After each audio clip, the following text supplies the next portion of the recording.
kino kibawandiise wano Ministry of Works, does it make sense nti tuli mu reviewing olwa concerns ezizze so why are you reviewing ate ne kisigalawo nga abantu bali mu kubeera nga bakosa mu nsawo zaabwe kubanga bawulidde suspend it ate nabo ennyini suspension eva mu kunoonyereza results za kunoonyereza bwe bali nnyo anti kati abantu odde bamaze okubeera nga bakuwa feedback which is overwhelming teriko proof sayimu biriko proof naawe toli ku X awo omusajja n'akugamba nti wali omusajja yavuddeyo n'agamba yabadde ali awo n'agamba bampadde ekibaluwa naye mbadde sikimanyi mbu nno nze nkola sleep walking bakinkubye nti no ali ku ntebe road naye maze weeks 2 nga sigendayo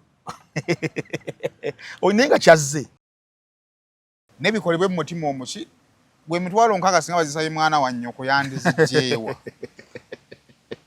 sati sayimu n'adde nkwamu akafaananyi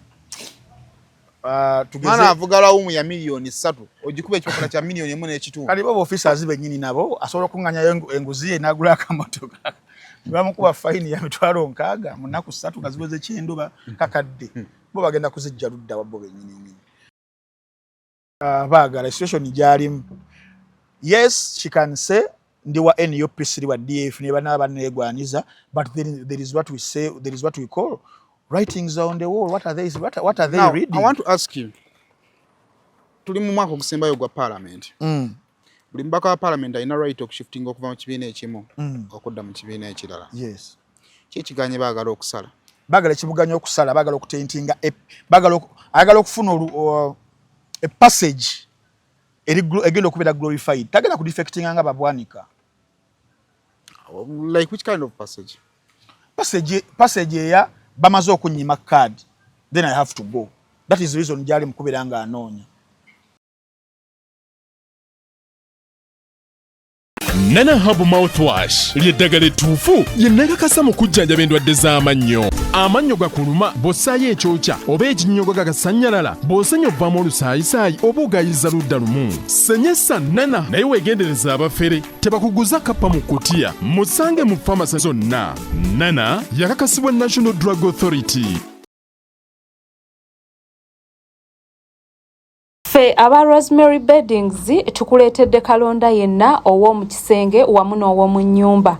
Rosemary Beddings tusangibwa Kasubi okuliraana ebitaala nga wakaviira ddala ku mafuta ga rubisi ngadde Namuŋŋoona oba otusange Nankulabye ku branch yaffe empya okuliraana Cheza Hotel. Tukuleetedde kalonda omuli bed covers ez'omutindo, blankets ez'omutindo, suitcases ennungi, amasuuka amalungi, neti mu buli size, mattress protectors, kuno kw'ossa emifaliso egitalumya mugongo, ebitanda eby'omulembe n'ebintu ebirala bingi nnyo.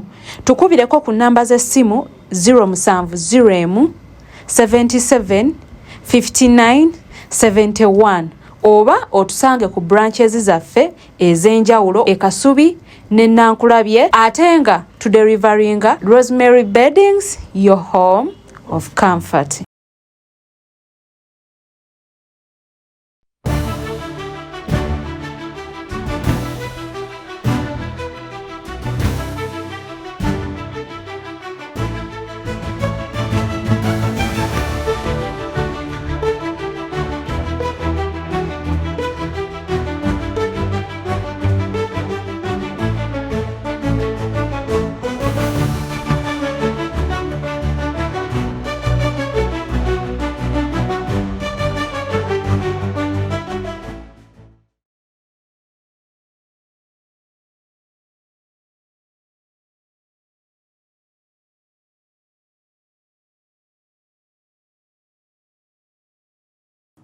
Sema official yona gy'osinzira okuba nga ate otulaba subscribinga ku mukutu guno okusobola okuba nga ate ofuna video ezifaanaganako bweziti yona gy'obanga ya mu bitundu by'ensi tubuuzaako n'enkozi okubeera nga ate otwegasseeko n'olunaku olwaleero yongera okuba nga ate otuwaka subscription yaako ekintu kyongera okuba nga kitambulira ddala bulungi. Lunaku lwakusatu ndi ne Frank Wayne Balukeza Ntambi era nga tuli ne bannaffe Nana Herbal Mouthwash abatusindika okujja okubeera nga tubunyisa amawulire gano amalungi okuva ewaffe omutonzi waffe agabategeeza nti nno Nana Herbal Mouthwash amanyi bwe galuma ng'olira sayidi emu ebyokyo binyonyo nga bisannyalaza amannyo go funa Nana Herbal Mouthwash gwe ayagala okutendereza Mukama Katonda nanoono ate kijja kusukka nnyo anti akamwa akati kajja kusukka okubeera akawoomu nebikuvamu biwoomu tegedde bulungi gwe agenda okupoloota omuntu ogenda ssaba mulimu kannana kano kafune osobola okubeera nga ate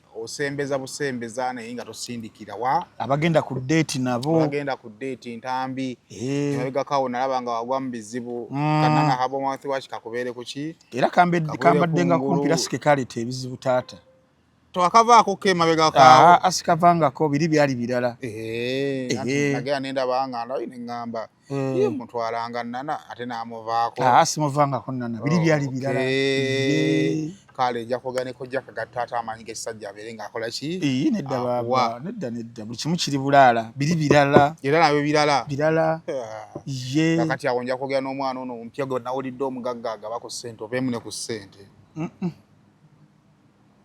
era yose zaali bya ssente era byali birala awo nja kwogera n'abakulu mu kika bakutwale osamirire empewo mpozi ekyo kirabika kyekyo olekeraawo gugumuka ate mu kiro ye Nana Herbal Mouthwash geno beere nga tomufuna drug shops supermarkets pharmacies mwali abali ebweru w'eggwanga ogenda mu bifo ebitukira mu products z'Abannayuganda ojja kuba nga atomufuna ate nawe ali ebweru w'eggwanga osobola nga atomutubye omutwali e Kampala n'abeera nga naye amukola ki amukuleetera ye Nana Herbal Mouthwash aba National Drug Authority bamala dde omukansa oba omukakasa bamala dde omukakasa okuba nga abeera ku katale so tomubaamu nkenyera yenna wabula wabula ofunye akacupa kano ngeri Nana gyali omusufu waliwo abayinza okwagala omucupula so otunula eno ku ntobo wansi ekigambo Nana kiri embroidered bulungi gyekiri Nana Herbal Mouthwash weekiri ne wano mu mbiriizi ojja kubeera okinoonyaako embeera ebeere ng'etambula bulungi ssebo. One Voice Store ly'edduuka erituusa mashini ezisala enviiri z'abaami n'abakyala bamalako nga osala kabina bina weetaaga mashini ezisalirako ddala nezikola ki tutuusa accessories za mashini zonna waliwo nsimanya amannyo lino linnyo limu simanya lino linnyo lyakubiri ate simanya kano kakendeezaako bukendeeza ebyo byonna tubikola ki tubituusa tukanika mashini bwe ziba nga zifudde tukutunza spare wa mashini wobanga omwetaaga ali nga tuzirina mu buli kika ezikozesa amasannyalaze ezirichargeable ezikozesa amanda zonna ku One Voice Store ojja okuba nga ate ozikola ki ozisanga kandi bakusaba okubeera nga ate obanoonyaako enamba yaabwe y'essimu eri ku screen yawo okusobola nga tomanya ebisingawo kale nga mmalizaako ne bannaffe aba African Canadian Foundation abakutegeezezza nti no second global conference on substance abuse and mental resilience gyeri deadline ya mwezi guno bwonna nga wali otadde okutambulako kugenda e Canada naye nga wadunoonya woyita nga tolabawo bakubira essaawa zino bakufuulira invitation banno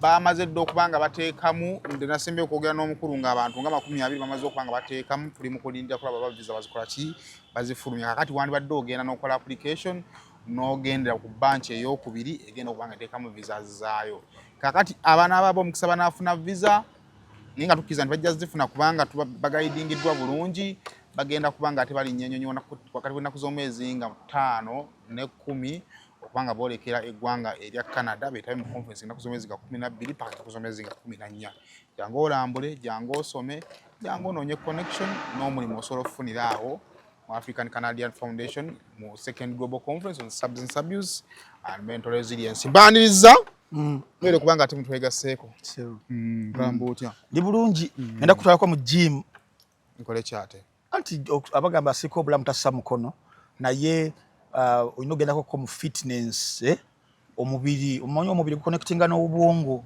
kati gubadde ky'omubiri gwange gubulamu n'obwongo bwo bubulamu kati ngenda kutwala ku Vine Fitness Gym saidi za wano ebukoto ku Kirabo Complex bakafulu abayita aba Vine Fitness ayagala okubeera ng'okola muscle building ofune ku mifumbi saimo nze na 6 pack atoziweza njagala ogenda oziwereze ddala muscle building abagala weight loss ng'abagejje ng'ogeze ng'oyagala kugiraagiramu cotton yes bayina kye bayita strength training okuwa maanyi kale bana babitu siba training ati badoza abo balinyo ku muscles okwo balaba amewura era bakolera ku Vine Fitness Gym awe Bukoto balina kye bayita Zumba and Fitness Dance eno ya webityo abakyala n'abaami kirasa yonna ng'enjagala era gyettani bayita Zumba erimu ebiwala biba bizze kukola bambi era nange embeera ku birenze buuzizza naye nga gye bali balina kye bayita aerobics and relax stretch balina spinning cycling studio sessions balina gym ne boxing ne body toning kuba mukaawo pozi wavuganga boxa eno gundi bodaboda by then nazanyira ddala nedda era gwe nasembayo kukuba mwana baali bamuyita Hassan basajja balaba Hassan bamuleeta kataka ne mukuba musosola ndaggu lwakuba we yadda mulimaaki yatwala training nga taŋŋambye nakuba ate nankuba mulimaaki kakati nno ganawe ng'oyagala okubeera ng'oyiga ebikonde Saimo bye yayiga n'okubyongeramu era bano aba Vine Fitness bajja kubeera ogendayo balina kye bayita Kids Afro Fitness Dance baana nabo ne babeera nga oba keepinga nga bali fit omwana kajjako mu kubeera fit n'obwongo gye bukoma okubeera nga busaza bakola okuva ku Monday paka Olwokutaano ssaawa 12 ez'okumakya paka ssaawa 5 ez'ekiro wabula ku weekend Saturday ne Sunday batandika ssaawa 1 ey'okumakya paka ssaawa 4 ez'ekiro beba Vine Fitness Gym side zaawo Bukoto ku Kirabo Complex nange wenkolera akawungeezi era essaawa yonna olubuto olukola ki lugenda inshallah balugobezza ani yalungobezza omugole ate kati obeererawo sibyebyo nga lwolusaze Vine Fitness kale wetuli wano ate okulaba engeri gyosobola okuba nga tutambulamu n'ebintu ebyenjawulo bikola ki wetugenza okujjira wano ng'emiranga giringa emiranga ku kkubo nnyo kakati EPS Express Penalty System yajja naye Auto Express Penalty System era kati yategeerwa EPS yongo lya kuba omukono n'agamba kito kirina nakuba fine n'osasula bano oyogera n'omusirikale n'akola ki kati kanaaka auto nga kamera yeekulaba automated nga bakubirawo akafaananyi n'amatoka yo n'okuweererezaawo akandi twali tetwakati penalty eyo mu SMS oba ku email address yo wetuli kaakati awo wetwali nnyo luli ku kiki ekitaala kikuba kitya bakuweereza batya message awo wetwali kati oluvannyuma lw'okukizuula nti ebitaala bikuba era abamu ne bamaliriza nga bamazeeko olunaku mwali mu kakadde ng'akamu n'ekitundu ebiwandiiko epapulika alina okusasula kati olunaku olwejja ekizibu ekyadde ku kkubo speed nga nti buli omu emmotoka bagifugira mu speed 3 naye okusinziira ku kyensomyeko era kyetutaategedde nti speed 3 ogivugirawa nti ekkubo eyo lirina speed ennambika kati mbadde envuga leero nga nzijaawo ku bypass the speed esembayo okuba empanvu gye batuukiririzako 7 naye kali balina kulambika nti bw'oba oli ku Entebbe Road vuga 7 oba 8 oba ku express naye bw'otuuka mu bifo ebiri bize akiba residency masomero churches kati ekizibu ekiriwo kiri kimu nti obutale bumanyikiddwa trading centers zikoze ki naye bayogera amakanisa bategeeza ki gonna kubanga ano mu Uganda wosanga ekkanisa luvannyuma lw'ebbanga ettono kati buli wendesanga ekkanisa nnyemu oba ekkanisa eziri gazetted balina olambulula kati netugenda omumaliriza nga abantu olunaku olwejjo buno baalumaze kubavuga 3 kubanga tebamanyi wawe balina vugira speed fact n'obutatuuka kuba 3 muyinza oyingiramu 31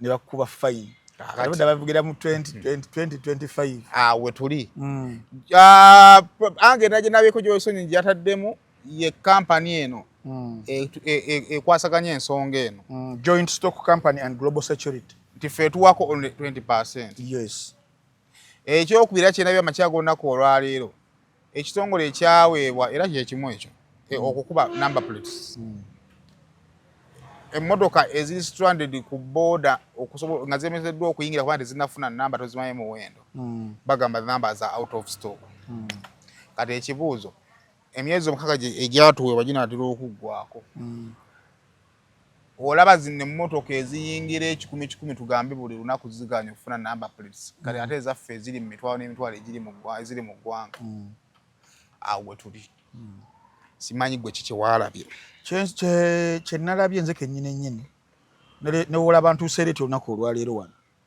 naye sayima obalaabalamu essaawa zino jjo nalabye omusajja wa booda eyaweereddwa fayini nga ya mitwalo 3 wamulabyeko kwaawo mitwalo 3 wa booda naye nga agenda ku luguudo bambi nga anoonya emitwalo nga 5 olunaku annyuke nga kuliko 3 gya mukama we 3 gya mukama we yafiseewo emitwalo 2 boda zibala eziri mu ggwanga in fact wano oba mu Kampala wokka oba ziwere miliyoni 3 mpitirivu mu ggwanga yonna nalinza oba zisukka miliyoni 5 eza boda nekiba nga kikulaga embeera mwe tuli abantu abasomye abantu abanoonyeza emirimu ne gibabula abatunze mataka bakoze batya baguze boda iba nno ttaka tegaba mataka baguze boda babeere nga bafuna ekyokulya balabirire abaana basomeseeko abaana obulamu bubiri nga butambula sayima ojjukirako mu kaseera kali ndowooza nakati era kikyaliwo singa oba ogenze n'okebera ku police stations ezisinga mu Kampala kiki osinga ossangayo boda ziri awo ekibi zigenda zipaakingibwa mitendera ezakajja eziruddewo ndowooza tukatayo nga zijjudde nnyo bazipangulako emipiira kati batanga ziterekeramu sipeeya kirabika gendako ku Road Kampala wano gendako ku CPS wano gendako ekibuli eri kwegamba yeyo embeera nabadde nkebera statistics eza last year that is World Bank ne Ministry of Finance I think ne Uganda Bureau of Statistics ne bagamba nti mu ggwanga erya Uganda tuli obukadde 45 as per census naye abali mu bracket y'okukola obukadde 25 abalina okukola abatuuse oba bakola abatuuse okukola abalina okubanga bakola naye ku that 25 million only 9% be balina emirimu 9 bali kuki kwezo 25 million abalina only 9 be balina akalimu but era ku that 9 ku that 9 million I mean ku that 9% only 1% be bafuna sente ezisukka akakadde ka Uganda okitegedde ku 9% abakola ku ziri 25 million only 1% sibatono only 1% be bakola emirimu nga basasulwa esente ezisukka akakadde eggwanga lino tubeerawo tutya bannaye sayimo ly'eggwanga erya Uganda wetubeera nga eyo embeera osobola okuba nga ogisikaninga ne baleeta etteeka fine obwetaavu bw'etteeka bwabadde bwetaagisa tukikkiriza nti ku nguudo fatalities zibeerako accidents zibeerako nnyo era nabadde nsoma nga 44% of accidents ezibeera ku kkubo zikozingibwa overspeeding kitegeerekeka era nga ne mu nsi endala we bakoze measures ezisobola okubeera nga zitangira okutukipingiramu discipline naddala nga fines ezo we zibeerawo but at the end of the day nsi ezo genda because buli tteeka erijja wano mu ggwanga erya Uganda nga pya libeera benchmarked somewhere else nabadde nkebera eggwanga lya Rwanda gye twakopye system eno abamu ku baagikoppa si be baagiyiiya ife eyaffe abagenda okubenchmarking nga bagenda Rwanda gye babenchmarkingira system eno naye yo Rwanda ku bya speed nga wobyogedde ffe wano tupimira ku 30 kilometers per hour bo bali ku 30 miles there's a very big difference okitegeera now Rwanda fine nabadde nkebera amafaranga emitwalo 24,000 eza wano mu Uganda zibeera nga sente mmeka zibeera nga emitwalo 6 emitwalo nga 8 ekinene fines zaabwe n'amafaranga tuzinga value masanga tusinga value zibeera emitwalo nga 8 eja Uganda ona mugwanga erya Uganda nti fine neberanga eri mitwalo 6 fine na nkubulide bali nti only 1% of the working the 9% yes is employed beboka bafuna akakadde that 1% nti day utugenda ku average monthly income y'omuna Uganda sayimo ng'ovudde ku mwafuna obukadde 2 naye omuna Uganda ali average bambi monthly income ziri emitwalo 4 nenga kwe kuli buli kimu kwe kuli wabiranga apangisa kwagenda okujja rent kwagenda okusasulira ate ebiseera ebisinga taba mwana omuto abaana 2 kwe kuli black tax ya family nti mama afunye ekizibu tata afunye ekizibu kojja afunye ekizibu mwe muli okwambala basic needs zonna nga ziri ku mitwalo 4 gali average ate yeetaaga side dish baba musajja webale nnyo kakati omuntu oyo afuna emitwalo 4 omuntu oyo afuna emitwalo 4 asobola okusacrificing nabera nga asula mu kabox mpola abantu balina ngeri gye basavinga mu sente ze after 4-5 years nagula akamotoka ke emitwalo 4 kye kimuguza motoka anti amala na saving mpola ne mukubulira mbera abantu gye bayitamu obuguzi bayitamu nga tetunnabawolereza nnyo omala okusaving ne motoka emyaka 4 amafuta n'ogajja oba 5 bayiya batetenkanya kati muna Uganda oyo gogenda okutolinga ke ekintu wabeera akozeka offense ate tugenda kudda mu kyo musajja kyayogedde nti bagenda tukuba ebipapula bisinga ebbeeyi z'emmotoka zaffe webale nnyo butereevu sayimo abantu abamu kakati saawa zino bagula emmotoka nga za looni okitegeera nyamugamba mmotoka bukadde 8 sasulako 5 tujja kukubanjayo okitegeera kakati naawe bennyini bakaddealers saawa zino ku tteeka lino eririwo obanga tonna kubanga kuwa card ya motoka zigenda kubbo baba ne bazirivasinga kuggwera nabo because balina osigala mu business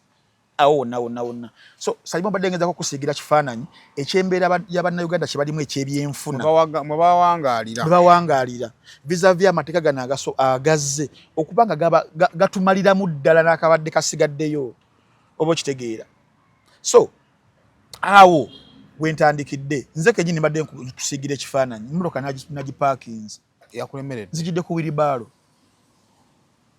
sayimo okwewala nginza okukebera ku email yange andika obukadde 2.5 naye wetu natuuka ntambe vuga si butatuuka naye obalamu nti no kigenda kukoma ddi wanga womalirako wiki oli mu bukadde 6 eyo giwezezaamu mwezi emyezi nga 2 yes onawezezza omwezi bukyanga guli 2 nina nagwo mutono 2 kubanga era baŋŋambe eri gye yasuka okugula nga ekaaba gundi iba ne wagiteeka wagisuula wa tombuuza kati eno nayo Katonda akusaasidde abadde ansaasidde laba ate bino webizze ate abyengamba nti tamigenda osamire ate kusamira sayimo liwakavuga ku mmotoka ate amateeka ne gagisanga sayimo ffe era kigenda tutuukako oli wano naawe ogiraagira naye mu mwezi nga gumugenda kukubira ku ssimu oba togiparkinze emmotoka yo if this continues nze gambe leero nzijidde ku wiribalo n'omusajja wange gwempa nusu 2,000 abeere nga nvuga najja nga nvuga okubeera safe okitegeera awo mwami Museveni watutuusizza era omuntu omu yagambye mu ggwanga erya Uganda woosanga nga ku nguudo essaawa zino cameras zikola olw'okuba nti no balina targets zaabwe wabadde okeberako kono olaba nti target babaze mu myaka 10 nga bagenda collecting obukadde bwa dola bumekanyira bambu kuwulira wano naye nga singa obeera obbiddwako emmotoka obbiddwako ekintu bano babbira ku makubo bamanyi awo ekiro babbira ku makubo n'ebibeera ku makubo kamera awo tezikola waliwo omuntu bakubye Daniel Kanyerezi Irish kyebandula bamukubye ekipapula naye kamera for the very first time kamera z'oku bypass zakoze eki zakoze ojjukira manager wa fuel station yemu gwe bakuba naye nga ye bwe bamukubira kamera zaagaana okulagawo yembeera wano we bakwata ziragana mu 4K ne bazoominga in ne bazoominga out kuliko time stamp naye nga singa obeera ofunye ekizibu ku kkubo okwo kati sayimo tuteberezaamu ogambye ovugidde ku bypass bakkirizaako mmeka 7 nga tewali busy kati oba tuuse wali busy akikaleerwa ebiki ng'ovuga kiro saa 6 kani osobola okudrivinga ku speed eya 5 notafunira buzibu ku kkubo eryo era ndowooza ku history gwe tumanyi ku kkubo eryo kyaka kiri automatic ate nabakukubirawo si kiro si misana nazo ziri awo naye nga ku luguudo kwe kusurvivinga ku babbi abaliko abantu badde bavugangawo speed okubeera nga bayita mu mbeera ekyo yeggwanga lya Uganda lyetulimu. Omuntu omu yaŋŋambye naye entambyo osanga Kyagulanyi ali mu gavumenti nga yatufuga lwaki ng'ayagala kuwunzika musajja nti kibakozesa kiriyo kyakuwunzika gavumenti yakikubuzza kibuzo kya kisiru si kya kisiru Sayimo obeeranga ddala gwe mwami Museveni gwakulembera eggwanga erya Uganda tugende mpola mpola olowooza mbadde nkubulidde ba boda cyclists mu ggwanga erya Uganda nga basooka obukadde obuwera obutaano tugende ku baka owners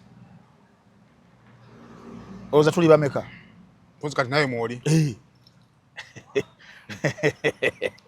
tuli bameka muweze tuweze naye nga okimanyi kati onyigiriza nowa boda ono asembayo wansi eno abadde basinga okubeera nga bakukijjanya bakutigomya abakukoowa kubanga teri muntu avuga boda nga kyali kyeyagalire nti agala kuvuga boda yali mbeera yansi poliisi bagusoma tebasoma naye beera mbeera yansi nga kyolina okubeera ng'okola abo bo balina nti no bakukyawa niwe twayimbira kusoma nti nze njagala kubeera dokita twafunye nze njagala kubeera raida tewali embeera yansi okubeera ng'onoonya kigulira magala eddiba ne weesanga olinsa abaana so yes oyina that disgruntled group already eri ekyo ogitaddeko ekyo kakati mwe ba elite basayimo abadde tebafaayo eyofuusi tebitukwata afuge nzikasita muvuga akamotoka kange kituuse ewammwe mukonkonyi kati afunye gurupu endala ey'abalala abali very disgruntled naye ndambi kakati awo okimanyi muno saawa zino omunnabyabufuzi naina ali strategic kekana akaseera kokuddamu okutuwaka season 2 naye kati tagenda kubuuzayo ekibuuzo twali tuvuga nga tuva Doha gye twali tugenda sijjukireko baali bantwalayo buki tuba tufuluma nga twali tuyitamu one of the tunnels guy n'alinnya yali avuga kati ng'egye twali nga annyumiza ne yeerabira kati from the blue nga tulinganga wano nagamba kasajja n'alinnya ne tuyita mu ttano kamera yali ng'oyingira ttano bwoti bwe tumala ogiyitamu n'aŋŋamba nti kakati abasajja obalaba kassa kamera eyo giyitako ng'ovuga speed etakola ki bakukuba era twandigenza okutuuka nga bampeereza ekipapula bwe tubeera wano nga tukuba gavumenti y'abasajja tubajulizanga Rwanda bwali kirini Jennifer Musiwa ajja okuyonja Kampala ali ne tukikuba ne tugamba nti amawanga g'abali abasajja agaakola ki agaakula ebimu ku biri ku mawanga g'amawanga agaakula byebino ebireeteddwa wano e Kampala is the question about kukijjawo oba kukitereeza kikole mu butuufu bwakyo ekyokubiri ng'okomawo the elites you're talking about unless you're just elite in kwambala nga you've not traveled okimanyi nti buli bantu bano abali ku social media abatuwogganira abatali mu kiyumba e Dubai ebitaala bibakwata waki wakisanga Kamata yagala kyobeyinga Sayimo waliwo we natandikidde wali neggamba nti regulations ezo oba amateeka ago agazze si bwe buzibu kubanga agazze okubaako solution ega providing naye wetugagenda mu go gennyini okitegeera nga tutandikira ddala ku penalties vis-a-vis embeera ey'ebyenfuna gye tuwangaaliramu titugenda kumalako that is one ate abantu lowooza we wali ekinyusa eky'amaanyi. So now let's talk about the penalties. Yes. Nti sente nnyingi. Era bizingira wamu. Obudde buweebwa butono. Yes, obudde buweebwa butono. Anti yenkugamba nti ukisigala nga kiri constant nga we kiri. Then it makes you disgruntled, you an elite, and also the other one.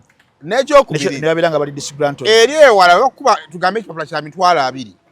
Bw'okisasula mu bbanga baba kuwa omwezi mulamba ne bagamba nti okisasula mu wiiki namba bayinza okusasula kutusalirako 50% ba 70 ki %. Yes.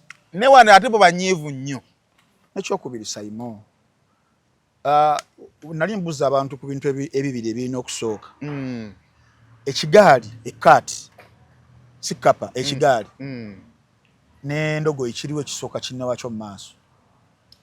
Ndogoyi nebeera ng'esika ekigaali okubeera ebyamaguzi. Golowooza embeera eno eya tekinologiya vis-a-vis ne the state of our roads kiriwe kyane badde soko okutereezebwa. Yes, ng'okyambusa eri gye wagenda Doha nti biriwo ebyasooka anti kati osaba zino wano concentration eririddawa anti kakati ku Entebbe Road wakubidde amakubo gawo maki twagala nfune yaŋŋamba nti bankubye ekipapula nga nnyingidde Entebbe muki munda kamera ezo zibeera ku highways anti esaba zino bali mu kuzi installinga in phases zenkwajja no picture of enguudo zetulina mu baba bagenda ku Masaka Road. Yes, bagenda kubuna naye nze nkubuulidde gwe kigenda kuwa mu logic yo kigenda kuwa satisfaction baberenga bagenda kuzi installinga before the other one the state kuzidi kugambe overspeeding contributing ku 44%. How about the rest of 56 mwemuli enguudo embi awo batunuuliddewoko. Ekirala sayimo kino bakiyita bati it's a scheming exercise, it's a haste bubbi obwenkukunala era ngenda bunnyonnyola mu qualifying gobadde okimanyi nti n'essaawa zino kankusomere wano target y'abasajja bano target yakubeera nti no mu myaka 10 baraizinze $510 million US dollars ze trillions ndozanga 2 otugenda okugaba naffe abasinga okutekinga risks ng'eggwanga 20%, 80% egende mu kitongole kibayita Joint Stock Company Global Security. Company eyo eva mu ggwanga erya Russia eyalemererwa emirimu gyayo olw'okulangirirwa mu luse lw'abankuseere bankruptcy. Government nga balesayininga nabo tebakola due diligence kumanya company ki bagenda okusayininga nabo. Bano be bawadde omulimu ogwo era nalaba Attorney General agamba nti diru yayita mu office ye yamugamba nti kino tuwakirabako nagamba sakola due diligence be bakulembeze yaffe betulina abeesize company eno ezze okubeera nti nno enyunyunta mu myaka 10 etereze ebizibu byayo mu ndaba yange byerimu. Now company eyo era bagisuuwingako okubeera nti yali efeyirinze okubanga esasula Russian rubles omutwalo gumu bwe guti ne bagisuuwinga yes ne bagisuuwi kugamba njagala nkusigire n'ekifaananyi kya company gye mwesize mugikwase contractor kyenkugamba nti wekibeera nga ekigendererwa ekikulu kya crazinga send not even reducing accidents but crazinga send nga priority tekikwewunyisa nnyo sayimo essaawa zino ng'olumu ogenda kubeera otuddeawo olowooza buli kimu kikoze bulungi nnyo ku kkubo okwo message evuga obuuze lwaki ojjukiremu emabbega ogambe nabadde ntuuse ku bitaala bya wano luddawa Kisaasi kazi jjo nabadde nvuga ku Kisaasi omusajja n'atuyita biraze red ebitaala traffic officer wali n'ayita mujje kakati waliwo embeera nti n'ekitaala kyo jjuka tugambye biri automated iwo kisalira bwoti nga kikola ki nga kikuba nga kikuteeka mu system eri waliwo ko kumbeera mbuno kyo kigenda kulaba nti bano waliwo officer wuno bana abastopinze olwokwagala okubeera nga ajjawo bagirawo batyo ebyo byonna tebiriiyo ogenda okwekkanyanga lino lyonna nakkobaane nga naabo baba plantingamu ati bagala kuhitinga target. That is the main thing kuhitinga target bobo mu myaka 10 yo jesende zaabwe babirenga bakola ki babirenga bagenda bebe ebizibu ebimu bye tulimu. Now Parliament bwe bali bagirepresentingira ensonga eno obadde okimanyi sayimo bannayuganda bano kambabuulire ekyali mu Parliament bayisa zizino sente zayisibwa fines zizino zirabe speed violation $25 stop line markings $7 turnout undersign $7 red lighting okikubye $13 omuntu weyeebuliza kati $2.5 yafusidde $6. Parliament ngeri kuki minority report aba opposition gye bakola ogijjukira bulungi ndasa Elson yajogeddeko okitegeera ne bakola minority report ne bababuulira mulimu ebyasikira okusomesa tekwaliwo okwali bade kutwala ndowooza almost ng'omwaka mulamba okusomesa ba road users ebintu ng'ebyo nabikiwe nabyo nakitegeeza nti kino redde kyo kirina bakireese mu mbeera wemanziramu ekibuuzo kyo tetwali yagadde kukuba government nti nno biki naye olaba engeri gye baleeseemu ensonga kugamba kiba kizibu nnyo obukitakiteeka government mbonno erina ekiruubirirwa kyayo probably okusinziira ku bannaffe aba ministry ya works yes and transport baafulumizza ekiwandiiko ku nsonga ya complaint ya speed na biki ne bagamba bwe bati. In light of the feedback received from the various stakeholders regarding the implementation of the automated express penalty system, particularly on speed enforcement and red light violation, at GovUG, Uganda is reviewing these views and will provide guidance on the next step in the due course. In the meantime, we urge all road users to continue observing the traffic regulations.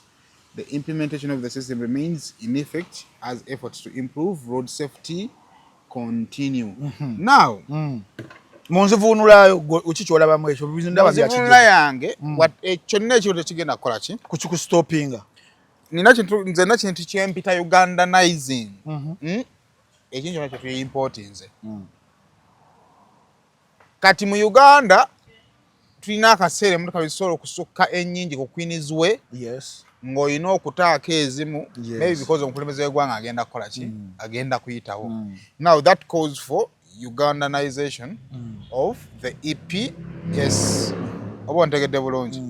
Olowooza tetwandimanyize budde bwaffe mu kulambika nkola ntuufu okusinga okuba kubanga obubenje mu makubo gonna bubeerayo. Ne bw'oweeyinga obubenje obubeera ku kkubo lya Kampala Masaka Road buyinza obutenkakanakana ku kkubo lya Masaka kyotera eribadde teriri ki kole ontegedde bulungi kati kitegeeza nti ebiseera ebisinga obubenje bubeera nnyo ku makubo ga Kawerette. Ekyokubiri gavumenti yes percentage ntono nnyo eya 20% ate nga tukuba emisolo mingi lwansonga nti olumu ntambiba osasula ekiwaluwa nino ogamba naye kanzirize kuki ku ggwanga lyange ekizibu nti ate eggwanga nerifunako kitono kyendowooza nti kibi naye ate eggwanga lifiirwa ssente nnyingi nnyo nga zisigala mu mikono gy'aboofiisi abatukuba emikono oba okitegedde bulungi ate ne zitadda mu ggwanga and this is automated nti bakukuba receipt n'osasulira online and the money is going to reflect but then ekyo tekyalibadde kibi Saimo naye mbadde nzitola mbadde njagala nkuwe detail pa detail okitegeera one ekya speed tukyogeddeko ekyokulambika ebifo ng'ebyo ebimu bino biki ekyo ne tukyogerako nenkubulya instances ezimu ng'omusajja agenda kukuyitayo kuwa omukono gyangu ng'ekitala kikubye wali obeere ng'oyitawo eri bakkube oba okitegeera tebannabakubira nga balambikawo mu mbeera eyo n'ekirala ekya fines eza ssente empitirivu ennyo vis-a-vis enfuna yaffe n'ennyingiza yaffe nze kati awo by the way bino ebirala n'ebirala tusobola okubeera nga tubikola ki nga tubigumira ekya speed omuntu nomanya 30 km/h kale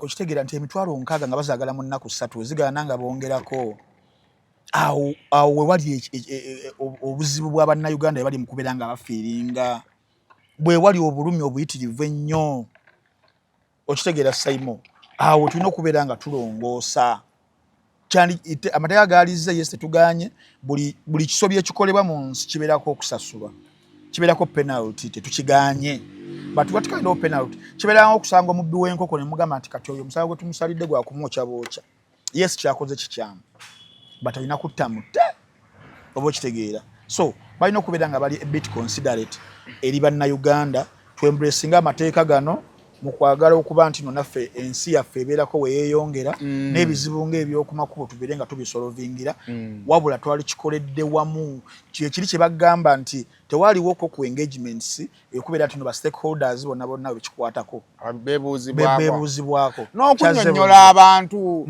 akati bannaffe ministry ya transport and works and transport tebalina budget batuwe tusomesa abantu abamateeka okitegedde ssente weeziri nendoza bo baagala kufuna bufunyi kikapu kya babiri nga bakuuliita kale kino kibawandiise wana Ministry of Works. Does it make sense nti tuli mu kureviewing olwa concerns ezizze so why are you reviewing ate nekisigalawo nga abantu bali mu kubeera nga bakosa mu nsawo zaabwe kubanga bawulidde suspend it atuchikana nabo ennyini suspension eva mu kunoonyereza results za kunoonyereza bwe bali nnyo anti kati abantu odde bamaze okubeera nga bakuwa feedback which is overwhelming. Teriko proof.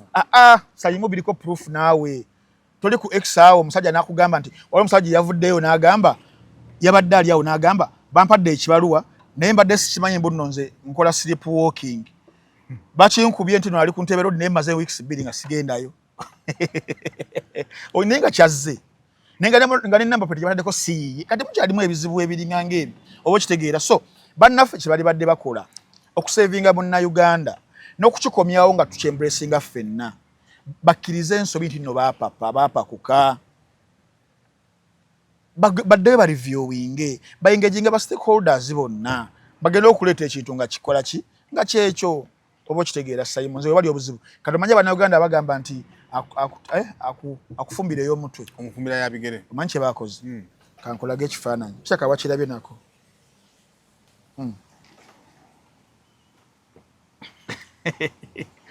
oli naye entubagiraba entubagiraba ate bagirabirawo ne mu system mwe ba UAUB tebakulaba bakyala ba digital kweli tebakulaba ane kakati this is how everything started twatandika ne kamera lwapandi zino kamera bano balina okuinstolingamu ezaabwe kubanga zile ezaazo kale zikwatagana na system eno bano tebakola ki gye balina era mu nnambika yawe bamala okutongoza number plates ezo Yasooka ne bagamba kamera bagenda ziteeka ku bitaala bagenda ziteeka bamaze okuzinstallinga kati zo number plates zaffe enkadde zonna teziri mu gundi zaabwe ziri za scanning kubanga bagamba technology uses bakosa CCTV then automatic number plate recognition ANPR then a digital number plates okudetectinga kati kamera eno kase eraba number plate ita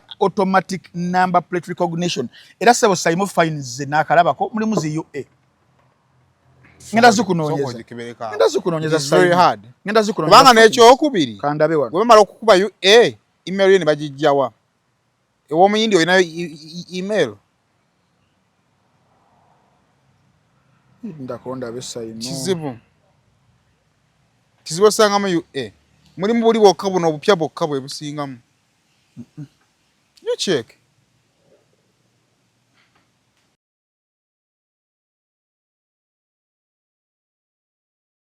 Nana Hub Mouthwash ly'eddagala ettuufu lye nnakakasa mu kujjanjaba endwadde z'amannyo. Amannyo gakuluma bw'ossaayo ekyokya oba ekinnyogo gagasanyalala bw'osenya ovaamu olusaayisaayi oba ogayiza ludda lumu. Senyesa Nana naye weegendereza abafere tebakuguza kappa mu kkutiya musange mu famasi zonna. Nana yakakasibwa National Drug Authority. Musuubuzi munnange nawe walina ekirooto ky'okusuubulako e Dubai nenessanyu okukwanjulira banno ba Clarion Integrated Logistics Solutions abeesigika era abeesimbu mu kutambuza ebyamaguzi by'okuva e Dubai paka e Kampala e Uganda nga biyita ku mazzi oba konnyonyi ku bbeeyi ejja mu nsawo yo. Twesige ku Clarion tukuyambeko okutuuka wotosobola kutuuka mu bwangu nga kagayise ku mazzi atwala ennaku 18 zokka ate eya kago atwala ennaku 3 zokka okutuukako ku woofiisi yo. Tusangibwa ku Diamond Trust Building omwaliiro gw'okuna akasenge 411 kati osobola okukola oda y'obutereevu ng'oyogerako ne Nankabirwa Sitera ku +271 582 58 79 oba ku WhatsApp ku +256 756 846 772 oba jangu butereevu ku ofiisi zaffe ezisangibwa ku Hamria Port Edeira mu Dubai. Clarion lw'okusaabaza ebyamaguzi byo mu bwesimbu okuva e Dubai paka e Kampala e Uganda mu nnaku 18 zokka.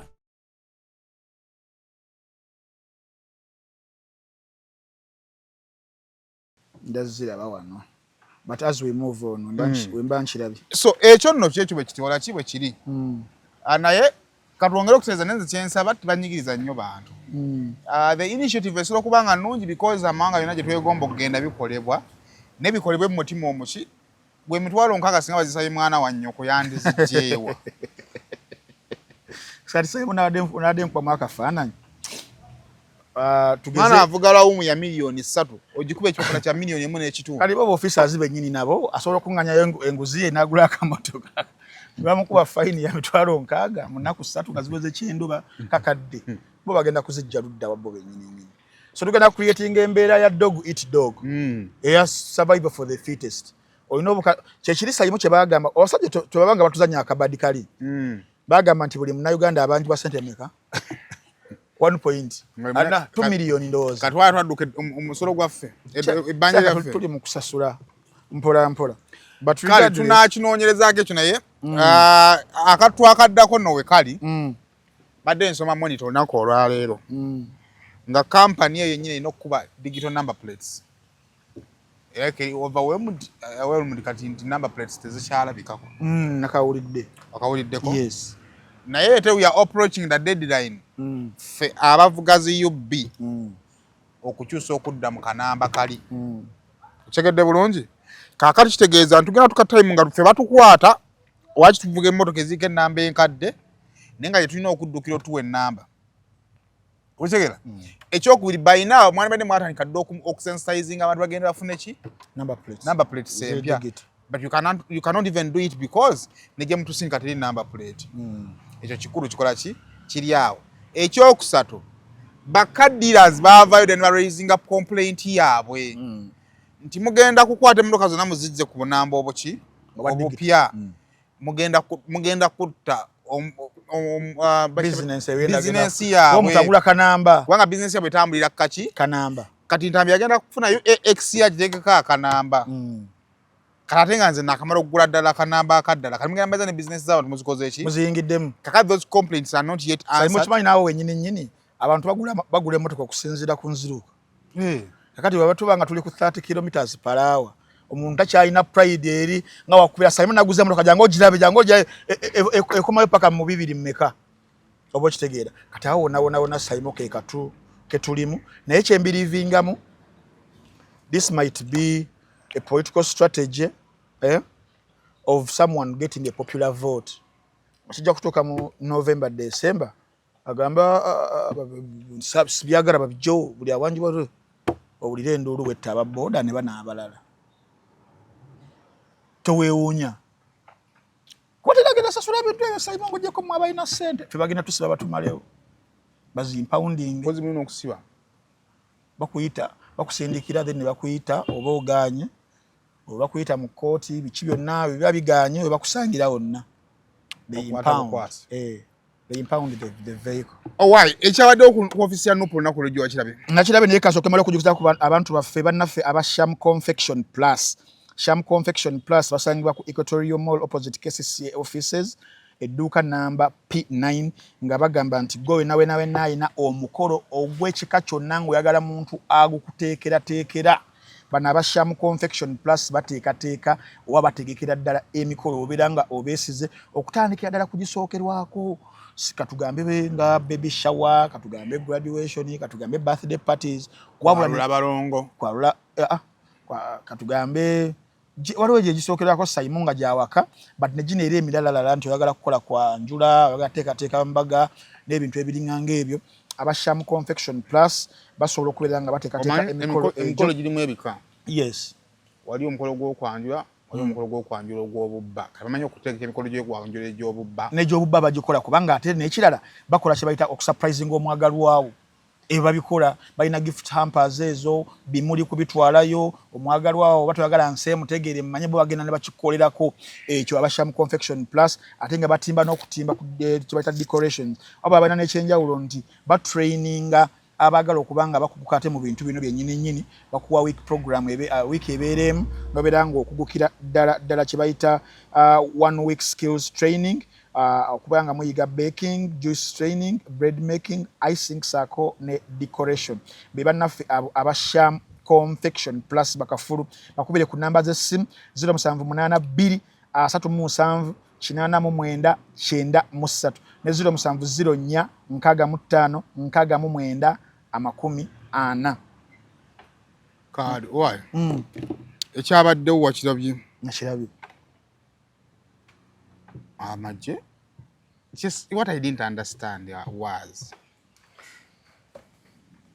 kyekyo ekyabadde kitalinda okulina emmotoka eno nayefuluma bulungi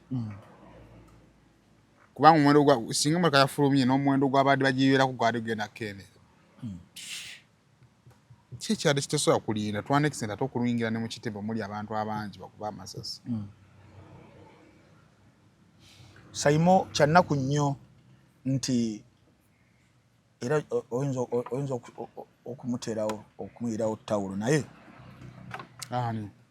kyengenda okuwugira naye kyannaku nnyo nti mu nsi nga Uganda omuntu nga yagenda mu nsiko 81 abeeko byalwanirira ebiri fundamental bikyuke bituli mu kubeera nga tulaba wano mu kawungeezi ka ebyobufuzi bye. Violence and militarization of our politics babinomalizings. Saimo olunaku wenalaba wenalaba Mamba nga ziri ku polling station yawe e Kawempe wenagamba naawo wano wetutuuse mosque nefuuka Mbogo Barracks kwebale nnyo. Saimo obululu bonna twali tugendangamu badde ng'olaba kutandika ddala akalulu ke nasookerako aka 21. Yes, okugoberera 21 saala ona naye okugoberera. I was understanding bulungi 26 nindaba ku black babayita batya abasajja answer waliwo bali abalala basooka kwe bayingira kooti musango gwa Besigye Black Mamba bajjukira abasajja abo ab'emiwuula abo then mu kugenda mu kalulu kennyini tutandika okulaba kati twabeerangawo mu Ndeeba Masaka Road wennyini ku kkubo ffe twabeerangawo kutoto ng'emmotoka bimamba ebyo nga bivuga waliwo residential area awo ffe tukulidde kuva nga ndaba bwenti wewaka waffe hometown nga zimajegere ziyita ku luguudo olwo nga zisimba layini nga kasooli kuva mu Ndeeba paka nga Kibuye nga wezigenda n'abalala bamusululu moja nga bagamba kimu they are psychologically intimidating you if you vote otherwise.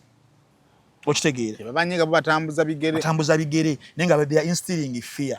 Kakati eyo nayo there are so many examples of such naye nga ekyo kyekitutuusizza ku kiwalabi olunaku olwajjo nti already it is too late okuba nga tusevinga embeera bwetyo nti ekibiina kigenda kubeera nga kiri awo ekibiina nga kiri mu mateeka kikola emirimu gyayo mu bulungi bwakyo then kitandika okufuna such invasions of police erina okubeera nga omulimu gwayo omukulu kukuuma bannayuganda na bintu byabo naye nga bali mu kukozesebwa olw'okubeera nga basetolinga political scores ezimu which is very very unfortunate.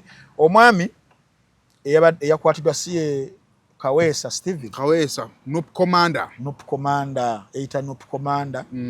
gwe babadde baza okunona oba yalina nyini motoka eyo emmyufu nanti kituufu but then what had he done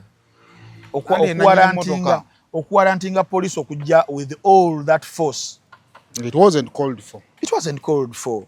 Okitegeera waliwo abali mu kugamba nti maybe kino si kyange ky'abantu mbadde nziyambe owulira awo abadde bagamba nti maybe it was orchestrated by Kaweesa himself. Nakirowoozezzaako naye ne mugamba nti obanga gwe mulekera okuzanyira mu bulamu bw'abaana nanti naye awo wona kijja ku kiri nti ole twanomalizinga police oba military okubeera nga yayingira dde ebyobufuzi byabwe nti bannakigwaniza abo wabanga kituufu yakikoze oba nga si kituufu but tulabyeko situations ez'abannakigwaniza ebyobufuzi ng'asobola okukozesa ekyo okuba nga awininga sympathy ey'abantu kibi naye nga kiva kuwulira kisiga kati wedde weekiri as a tool someone gyasobola okuba nga akozesa okubeera nga abaako byafuna mu byobufuzi naye nga wabeera nga Kaweesi yakyokye straight nze si ejja okubeera emmanya y'enkoko mugenda kussa abaana b'abandi if it is right wabanga yakikoze kyabadde kikyamu kyabadde kibi nnyo but then era nituba tuyingiddeko ko munda akaluluka entebe y'ennansana eyo Saimo neno Uncle Biga yatuuse dda mannange ajja yazze ayagala akyayagala ali serious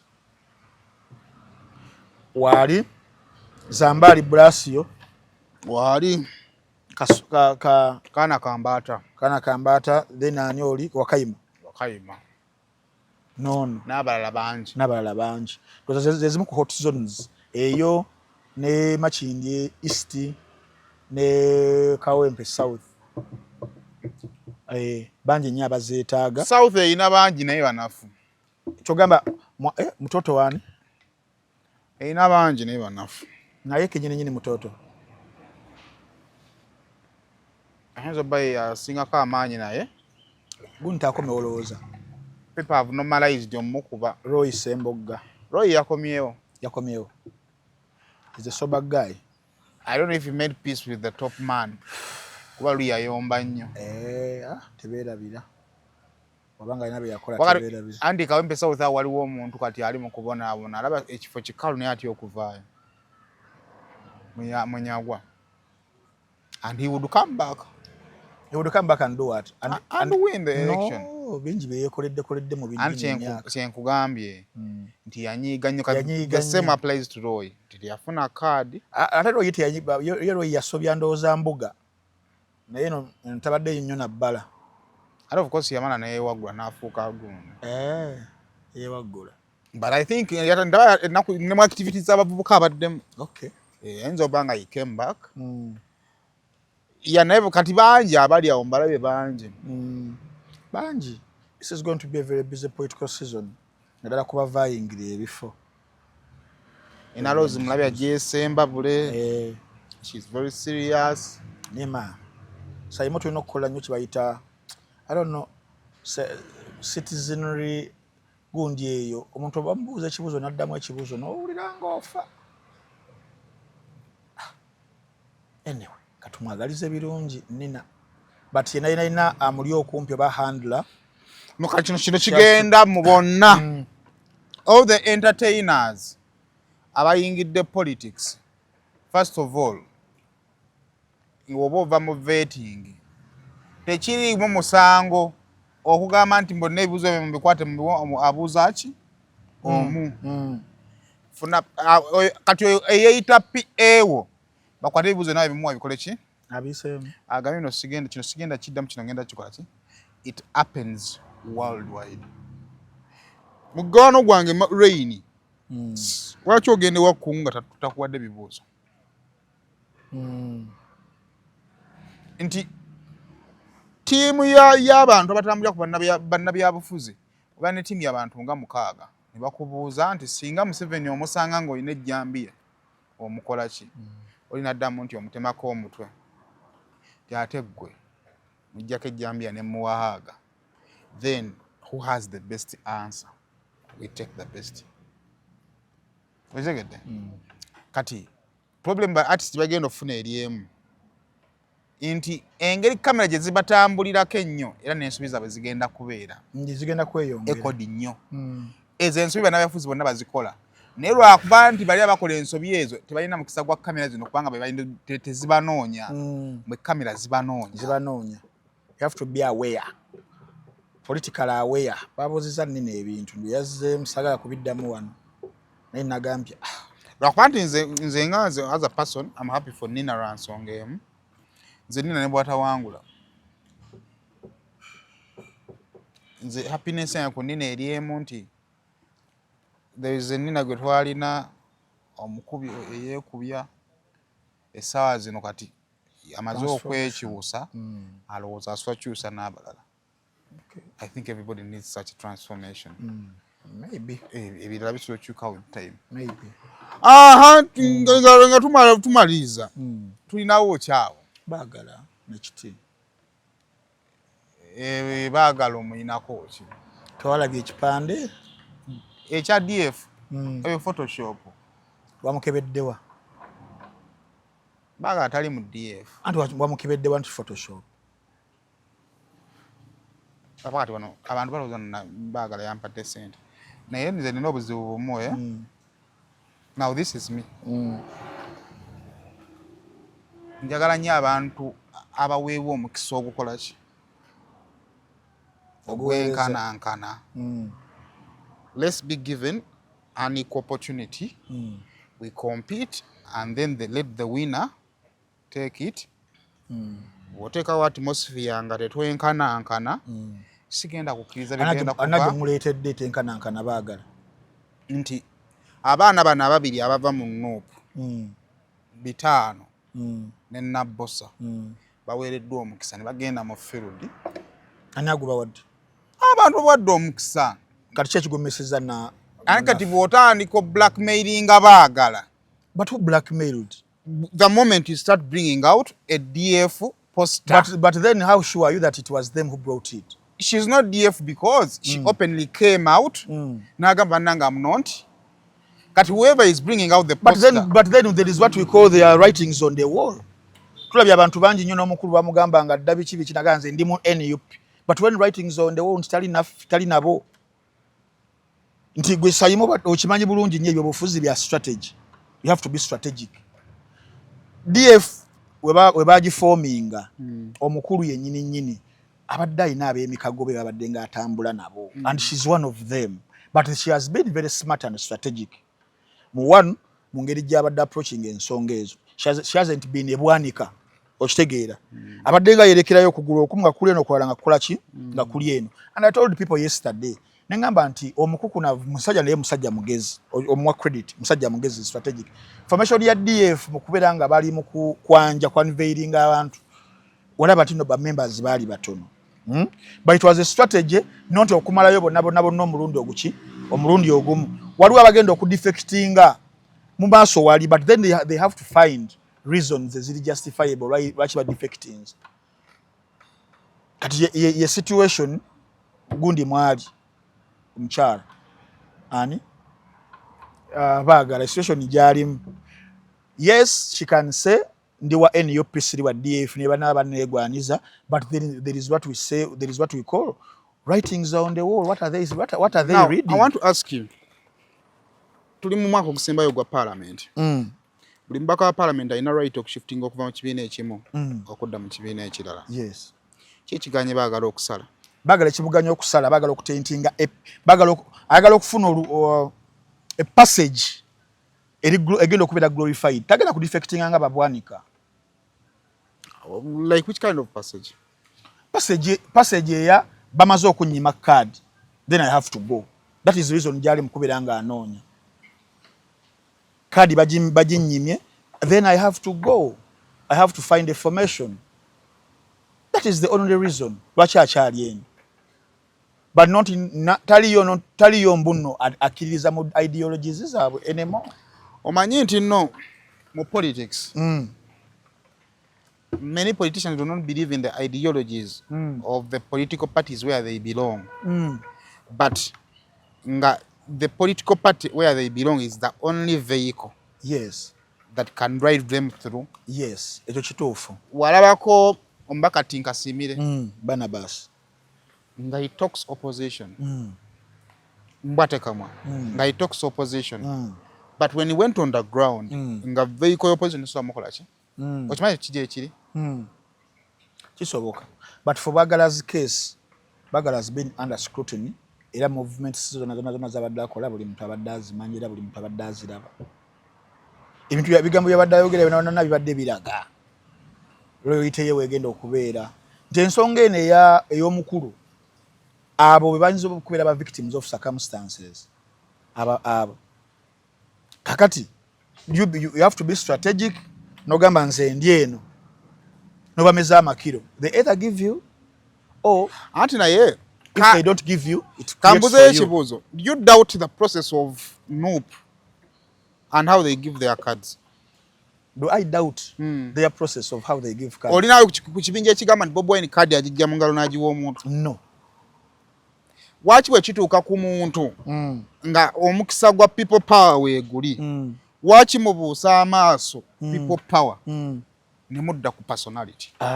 Kyobala bakugamba nti bagenda determininga nnyo ba constituents abantu ejo kyekirira. What are they echoing? Kati the basic now ekibuuzo ekyenyena okusemba. Kati wenkubuuza emitiyana what are they echoing? Wembuuza.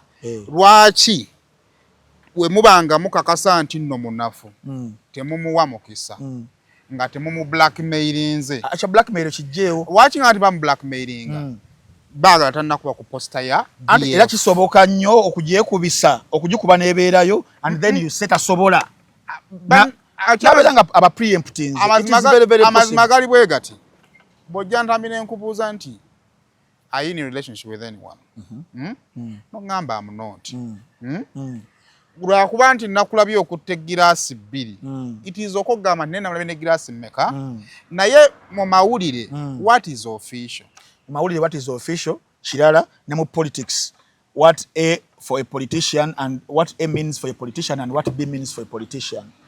There is a very big difference. Bwe tubanga tetulina problem na mbaka w'ebbaale yava open n'akuba later on n'akomawo omanyi nze nna kye ndowoozaako mu byobufuzi bino akwati nze ebigambo ebyanga abantu abamu tebajja byagala lwa nsonga nti balina kye baagala owulira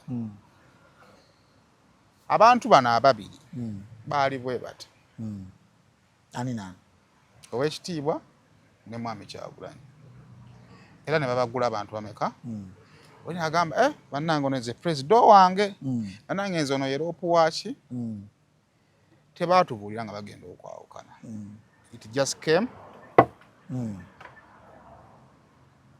it is inhuman era kya bunnanfuusi nnyo eyali ayagala ababiri abo okwanga ogamba nti nze nsaze ekkubo ngenze woono Anto kisinziira bana babiri obutadde mu microscope biki byolabye biki byolengedde anga bwe tugenda determining assignment actions anga ngenda ku example crucifying baagala we are using the unseen truth now some of the unseen truth there are people sobola onnyiiza omukulu nekyogerwako and it doesn't come out oba kitegeera kati nze ndowooza yange eri bweti nti nga baagala bwagamba nti nze mpuga muki mukwano gwange bannange nze njagala turespectinga ekintu ekyo oba ontegeera because it takes a lot to have friends naye atakkiriza nti Kyagulanyi is my president ekyokubiri Hughaman ene kyeyogedde kyankutteko nze nga Saimo oyagala kaadi yange gye nnina naye ate onkuba singa tujja ne tukompitingira kaadi nonsinga ekisooka gyonkyafuwaza mu bantu gyonnafuyiriza najja ntya nenkola ki nenkusapooti otegedde bulungi ekyokubiri najja ntya nenkuwagira ng'omutima mukoze eki kubanga njagala kukkirizayo ekintu kimu nti ono percentage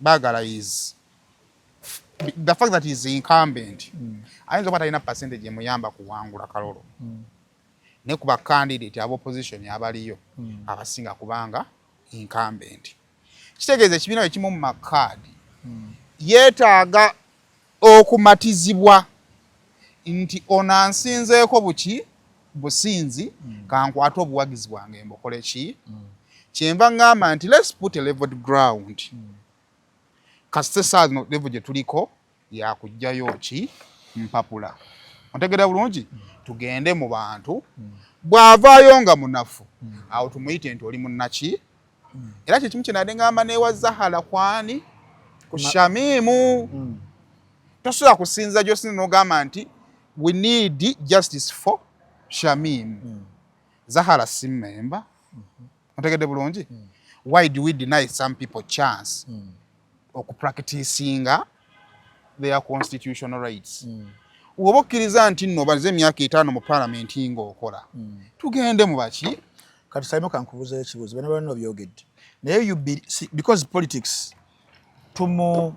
tuyinza omudissectinga n'omwanalyzingira okusinziira ku ebintu nga ebijja bitambulamu do you believe had Democratic Alliance as a front oba tekinafuuka kibiina had it gained the momentum as they thought it would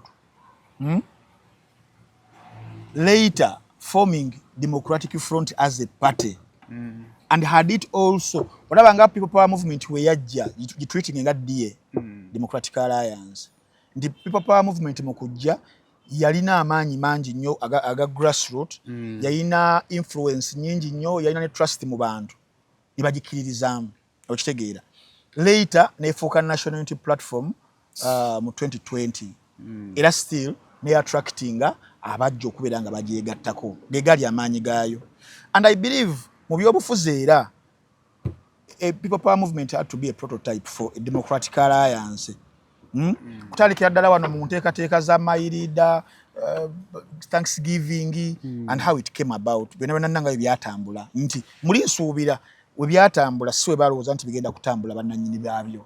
That is number one. Democratic Alliance nayo nejja negezaako okuteekawo resistance against NUP babwanika ne boogera ba Juliet Kakande nibiranga it was blowing hot and cold came Democratic Front era saba zino singa obeera obuziza omuntu ayinza okubeera nga tagitegeera na kugitegeera anything else. So kyekyo ekikutwala mu situation y'abaagala gy'alimu ndi hard eri ewa master we singa wagaininga amaanyi ago twali baddewo mbeera yalegenda kubeera nga emusigaze eno, but as a strategic politician one nabeeranga ebigambo tabi making sa kubeera as sawa muzungu agamba nti you have to keep your words as sweet as honey.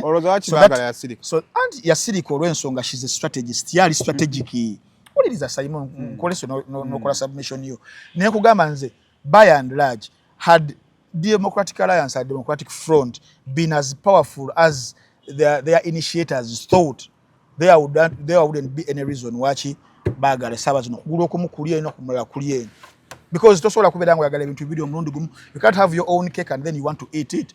Watch together. You have to decide where your loyalty lies. Kakati nyalabuza for 2 years or 1.5 years okubeera ntino because luli yali abuuza mu bigambo by'omubaka muwanga Kivumbi yagamba ne bannange tubeere serious. Waliwo ababaka abamu ne mu bifo by'ebirimu gye tulowooza no biri vacant olwa ABC and D. We've given you some time mujje mukomyewo ku kibiina mubeere nga mwetereeza oba okitegeera. Then mu defense n'abuuza twetondere kuki twakola kuki, but then in that 1.5 years ezo zenyini nga embeera z'ebyobufuzi actions z'ebyobufuzi biraga where how loyalty belongs. Kyogamba nti ebitebigenda kufactoringa muko batabi factoringa muko ku mbeere sawa zine muliko kati Simon inze ino endowooza yange politics bwengoberedde okuva biri akaluka Besigye kajja nali mwana muto akabiri gumu bakabiri mukaga mbiri gumu nali mwana muto naye nali ntegeera wanjukira ono omukyala yajja agamba naye lero Besigye Museveni nga muri byanadda sigeza nali ntegeera politics awangulwa ekisooka n'amaanyi politics awangulwa n'alliance politics awangulwa n'okubala yes tegedde bulungi kakati ezo ennyingo kizibu okusanga omuntu omu nga yenna yazituddeko nga yalina amaanyi nga yalina alliance nga yalina n'okukola ki nga n'okubalaabala secondly ebiseera ebisinga kizibu nnyo okuwangula gwe bayita incumbent kubanga amaanyi abagakola ki naye nga bawangulwa era naye kizibu okuwangula ne naye nga bawangulwa yes naye kizibu okuwangula ki ekyokubiri okuwangula ndowooza egenda mu mitima gy'abaki mu bbanga politics wa gyabadde wano mu Buganda Museveni abadde awangula ebifo wano mu Buganda ne wano mu Kampala wenyini abadde alinamu abaki abantu guno omulembe gwa Kyagulanyi almost bakubye bamuswepenza we bamugobye n'asigala mu bifo gy'oyinza okubeera nti kizibu mujjayo nti simbabule kizibu kukola ki tujja kugenda nti abona ayingira nakasongole kiyinza okubeera ekizibu omukola ki kubanga waliyo abantu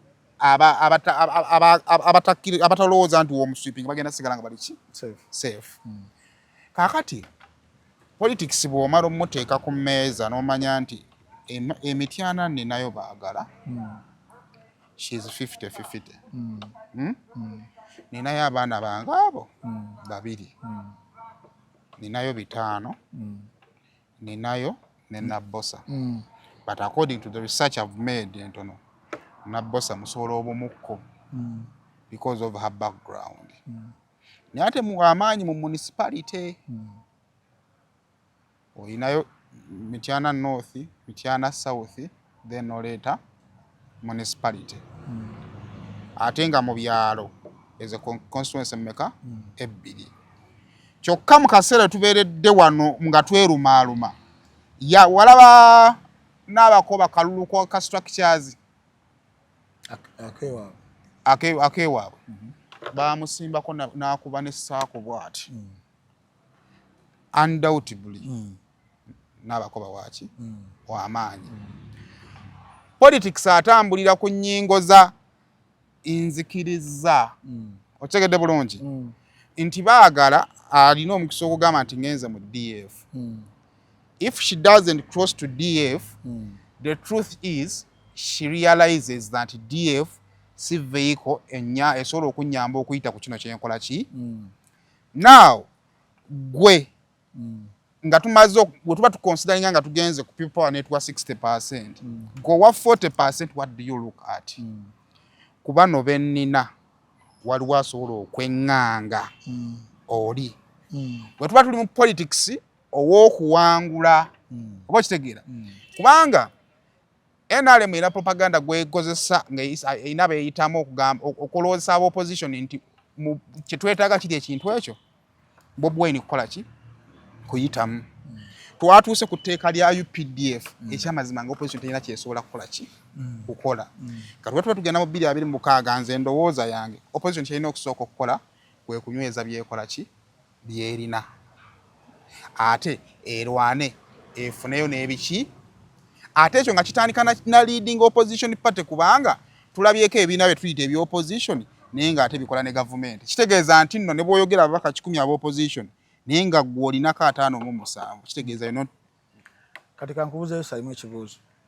Politics ogambye wakuwangula but sometimes olumu tekuba kuwangula bifo. Ndakuwa example jukira mu kalwaka gwa 2021 Kyagulanyi yennyini we yagenda na endosinga Kadaga Samuel wa NRM. President Museveni mu kalulu ka 2021 ettoraawo Fort Portal yava kuwa NRM we na supporting wa independent. Olw'ensonga ez'enjawulo nti would you rather have ekifo nti kiri secured kya NUP mu constituency yonna nti kyo kyaffe but then the person nga si waffe. Case in point Kagabo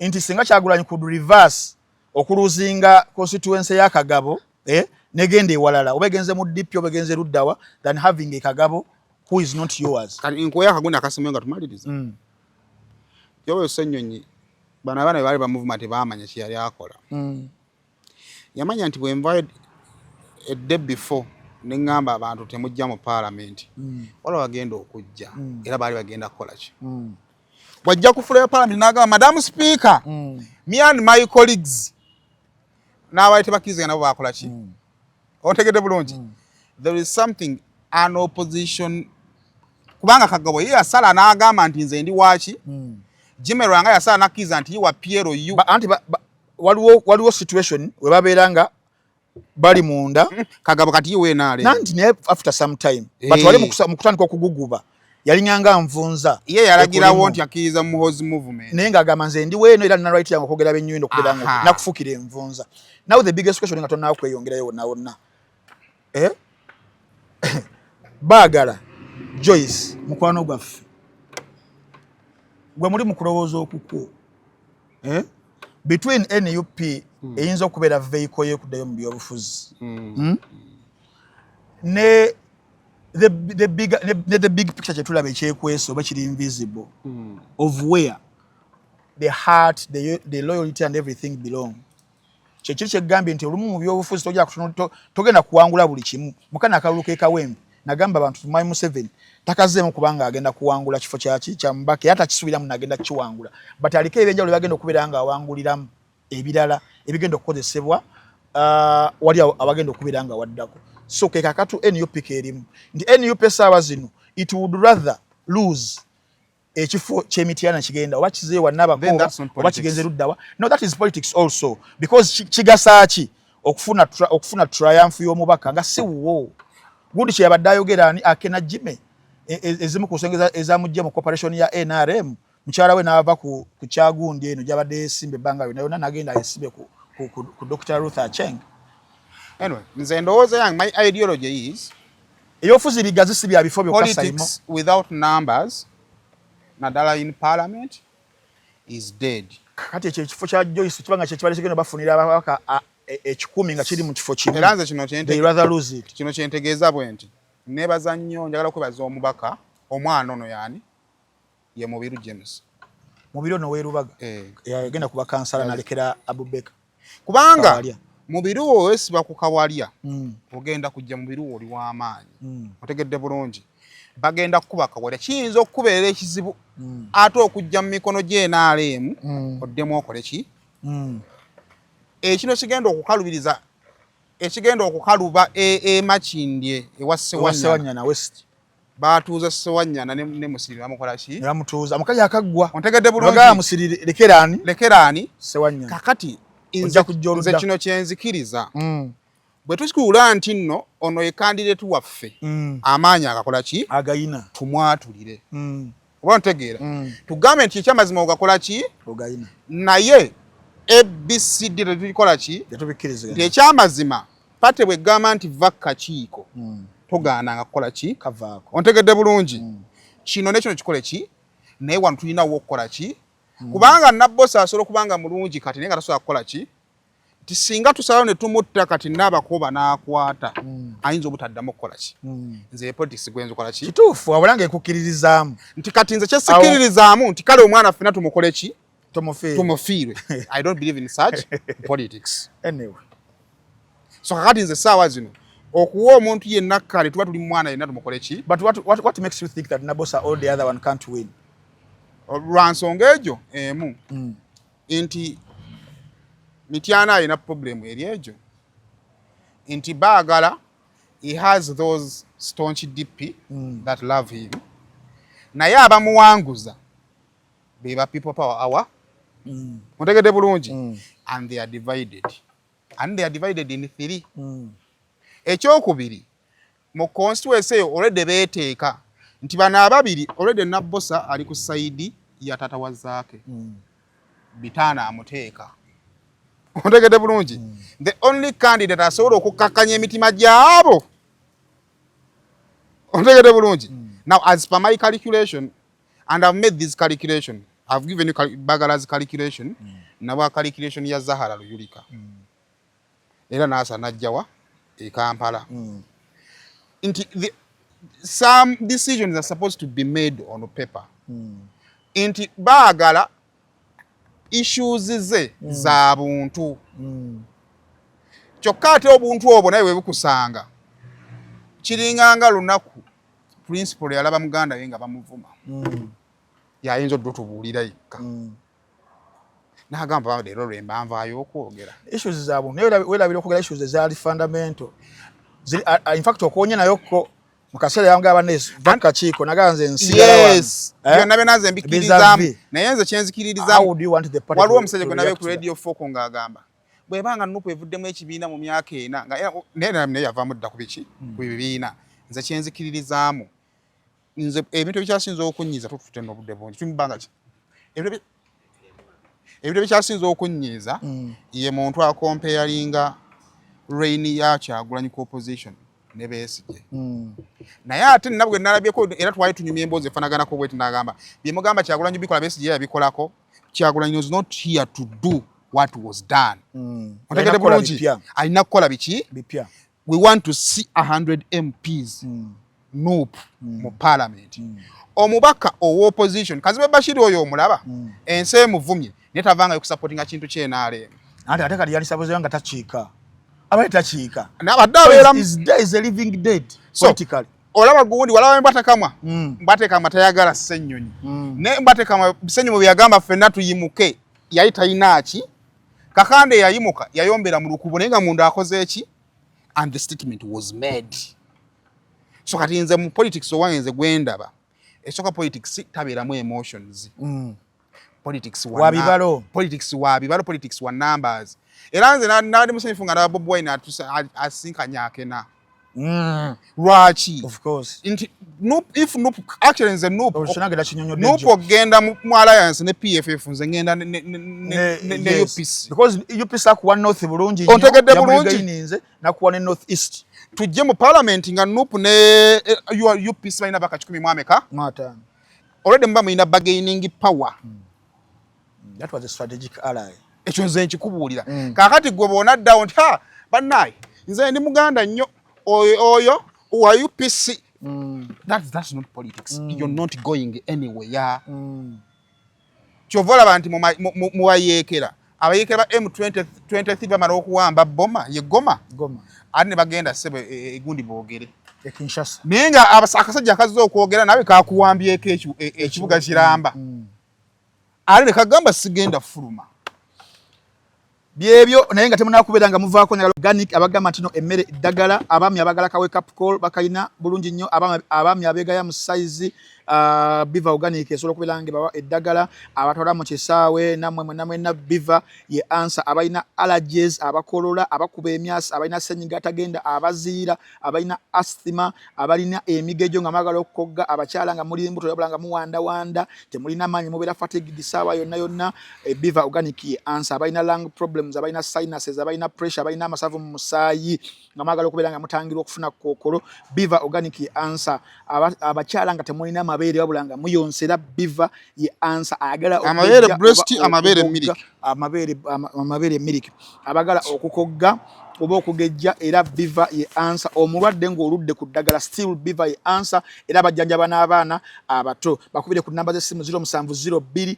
75 45 02 ne 0773 45 45 02 Biva organic bagamba bakozesa mmere nga eddagala sako n'obutonde basange side zaawo emengo okuliraana BBS 35 nawo otaliko kubeera nga obuulizaawo tulina bannaffe abalala bayita ba H&K Pro Cleaning Solutions bano basange baside z'ebunnamwaya okuliraana bunnamwaya police station sako ne mukono na suuti kanaana biki bakola aba H&K Pro Cleaning Solutions bayamba okubeera nga bayooyootera ddala ennyumba wo kye bayita full house cleaning bakola ne sofa set cleaning sofa set eziddugala abaana baziyemu obuugi abaana bazannyiramu zaagubagubadda bano bazizza bupya sako ne carpets okubeera nga bazicleaninga ne zibeera nga zidda bupya nnyo nnyini ddala bacleaninga ne pavers paka bwe zishininga bacleaninga amategula sako n'amabaati kye bayita rooftop cleaning bakola kye bayita full compound cleaning compound ne bagiyooyootera ddala yonna waka ne wafuuka amaka bakola ne kye bayita furniture cleaning mu offices sako ne mu hotels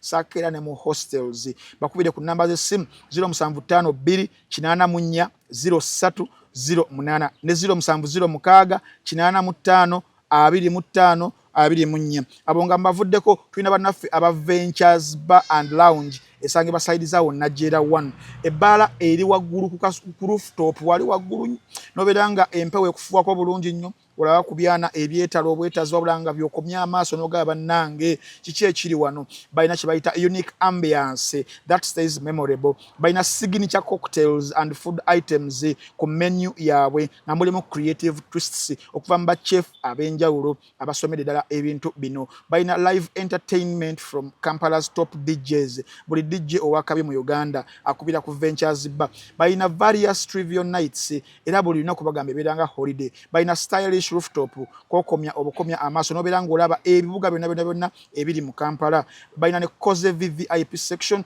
balina ne tech friendly features obeera nga okyajingira amasimu okyajingira laptop obulamu ne obeera nga butambula bulungi nnyo bebo bannaffe aba Ventures Bar and Lounge n'abasemberayo ddala bannaffe aba Munno Watch yagamba nti beera nga ogoberera oba ng'olaba films mu ba VJs ba Uganda bonna ng'osubscribinga ne Munno Watch gibeera emitwalo 3 gyokka ejja Uganda n'obeera nga otweyunzeeko ku masimu abalina amasimu that is step number 1 beera n'essimu genda mu application gy'ogiwanulirayo obeere ng'ogiwanula teeka mu email address otekemu ne password egenda kutwala paka wosasulira akasente enkola zonna tusasulirako mobile money za visa card buli kimu kyonna ku mitwalo 3 ng'ogenda mu bavijje platform yaffe ekirungi kyeyina eyawula buli vijje nebeera nga katalogo ya vijje giteekamu ogenda mu vijje junior firimu za vijje junior ng'omutwalo gumu mweziri fe ogenda mu vijje jingo kyekimu vijje uliyo vijje emi vijje ISP vijje shaukanili vijje muba bonna bali okwo firimu zezitesitaza firimu zezebika byonna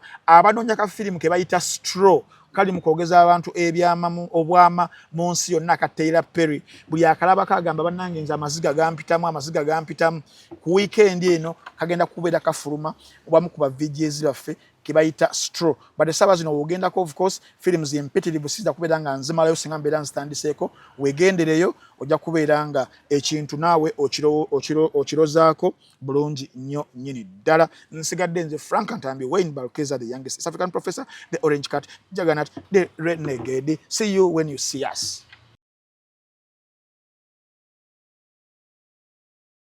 Nana Hub Mouthwash ly'eddagala ettuufu lye neekakasa mu kujjanjaba endwadde z'amannyo. Amannyo gakuluma bw'ossaayo ekyokya oba ekinnyogo gagasannyalala bw'osenya ovaamu olusaayisaayi oba ogayiza ludda lumu. Senyesa Nana naye weegendereza abafere tebakuguza kappa mu kutiya. Musange mu famasi zonna. Nana yakakasibwa National Drug Authority.